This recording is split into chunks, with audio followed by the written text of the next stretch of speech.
तो हम क्या कर रहे हैं, हमें क्या starting point favourable balance as पर कैश बुक, क्या कैलकुलेट करना है, बैलेंस एज पर पासबुक। सुनने पे ध्यान देंगे प्लीज, बहुत ज्यादा क्रूशियल स्टेज पे है। ये चीज क्लियर रही तो आपके लिए बहुत आसान होगा, और एक केस समझ आया तो ज्यादा कोई फर्क नहीं होता बाकियों में, वो उसके पॉइंट ऑफ व्यू से हो जाएगी कहानी। बट मैं कह रहा हूँ एक टाइम कुछ और एग्जिस्ट ही नहीं करता, बस यही एग्जिस्ट करता है, अभी उस हिसाब से फोकस करना है। तो वो कहानियां बता दी मैंने आपको कि स्टार्टिंग पॉइंट कैश बुक का होगा, एडजस्टमेंट करनी होंगी, या तो ऐड होगा या लेस होगा, तो क्या होगा। अब एक एक करके बात करते हैं। हमारा स्टार्टिंग पॉइंट कैश बुक है, रिक्वायर्ड पासबुक है, तो चेक्स इशूड, हम आंसर पे नहीं जाते, कैसे ना जाए, चमक रहा है आंसर, सुनने पे ध्यान दें। Cheques issued but not yet presented, अगर आपने चेक इशू कर दिया तो बैंक में बैलेंस कम, बैंक मतलब पासबुक में, चेक इशू कर दिए प्रेजेंट नहीं हुए, बैंक में कम है ज्यादा है, तो इसीलिए क्या करेंगे, ऐड करेंगे। बट सर हम ऐड कैश बुक में क्यों कर रहे हैं, अरे क्योंकि वही आपका गिवन बैलेंस है, उसी से कैलकुलेट करना है अपने पासबुक का, तो आपका जो भी होगा ना प्लस और माइनस, वो गिवन कैश बुक बैलेंस में ही हो रहा होगा। तो ऐड किया, समझ आ गया, रेपिटेशन है एग्जांपल की।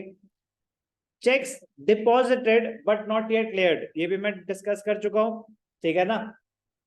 चेक डिपॉजिट करा, क्लियर नहीं हुआ बैंक में, तो बैंक में बैलेंस कम होगा ना। मैंने चेक डिपॉजिट करा, डिसऑनर हो गया, तो एक तरह से वो क्लियर नहीं हुआ, एक ही बात है। अगर मुझे इंटीमेशन आ गई मैंने कैश बुक में भी हटा दिया तो नहीं है, मैंने बस चेक डिपॉजिट करके छोड़ा हुआ है, कैश बुक में एंटर हो चुका है, वहां क्लियर नहीं हुआ क्योंकि डिसऑनर हो गया, तो क्या बैंक में पैसे आए, तो बैंक में बैलेंस कम होगा। अगर बैंक में बैलेंस कम होगा तो वो एक माइनस आइटम है, बैंक में बैलेंस ज्यादा होगा तो वो प्लस आइटम है, केस वन के हिसाब से। सर हमें प्लस माइनस नहीं, डिटेल्स अमाउंट, अरे तो प्लस मतलब ऐड, माइनस मतलब डिडक्ट, एक ही बात है ना, कोई दिक्कत नहीं है।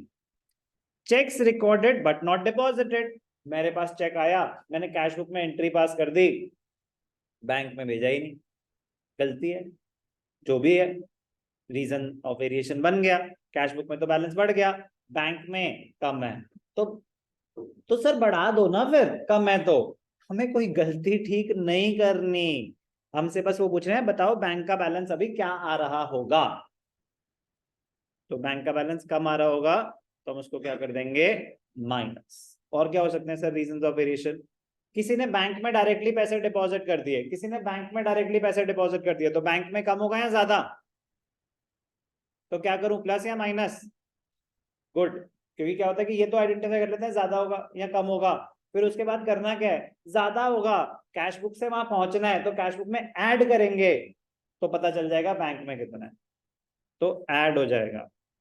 Check deposited directly, interest allowed by the bank, bank ने हमें इंटरेस्ट दिया तो बैंक का बैलेंस ज्यादा होगा, समझ आई बात।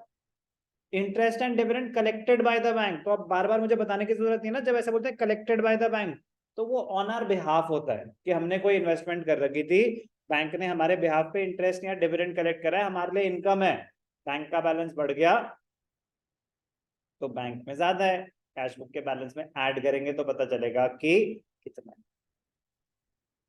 बैंक ने बैंक चार्जेस इंपोज करे तो बैंक से तो पैसे कट गए, तो बैंक में बैलेंस कम होगा, तो माइनस कर देंगे, deducted. Interest charge by the bank, bank ने इंटरेस्ट चार्ज किया तो बैंक में बैलेंस कम होगा, तो लेकिन सर इंटरेस्ट चार्ज करा तो हमने नहीं दिखाया होगा, तो ये तो इम्प्लाइड है ना कि सिर्फ बैंक ने ही दिखा रखा है, हमने नहीं दिखा रखा, जब तक वो बोल नहीं रहे तब तक इम्प्लाइड है। अगर वो बोलते हैं bank charges impose by the bank recorded in the cash book as well, तो फिर तो रीजन ऑफ वेरिएशन ही नहीं रहा, आगे बढ़ेंगे वो बीआरएस का पार्ट नहीं होगा। डिस्काउंटेड चेक और बिल डिसऑनर्ड, तो बैंक से पैसे कट गए, बैंक में कम होंगे तो minus. Direct payment by the bank, हमने स्टैंडिंग इंस्ट्रक्शंस दे रखी थी बैंक को, बैंक ने पेमेंट कर दी, बैंक में से पैसे कट गए, कोई डाउट। तो सिर्फ यही नहीं देखना कि इस ट्रांजैक्शन की वजह से कम होगा या ज्यादा होगा, यस पहले सबसे पहले वही, उसके बाद क्या, ज्यादा होगा तो ऐड कर दो, कम होगा तो माइनस कर दो, सिंपल है, सिंपल रहने देना। एरर्स तो कुछ भी हो सकते हैं, checks deposited in the bank not recorded in the cash book, bank में चेक डिपॉजिट हुए कैश बुक में दिखाना भूल गए तो बैंक का बैलेंस ज्यादा, मतलब एग्जांपल दे रहे हैं वो, एरर्स के तो अनलिमिटेड एग्जांपल हो सकते हैं, मेन अब बस आपको ये समझ आना चाहिए कि कास्टिंग का मतलब क्या होता है। कास्टिंग कास्टिंग कास्टिंग का मतलब होता है टोटलिंग। कास्टिंग का मतलब क्या होता है। कास्टिंग का मतलब होता है टोटलिंग। तो ओवर कास्टिंग मतलब ज्यादा दिखा दिया, अंडर कास्टिंग मतलब कम दिखा दिया, over casting error of the receipt side मतलब आपने ज्यादा रिसीट्स दिखा दी, अंडर कास्टिंग मतलब कम दिखा दी। प्लीज, कास्टिंग मतलब टोटलिंग, ओवर कास्टिंग मतलब ज्यादा दिखा दी, अंडर कास्टिंग मतलब कम दिखा दी। कोई दिक्कत। ठीक है, बाकी जनरल बातें हैं।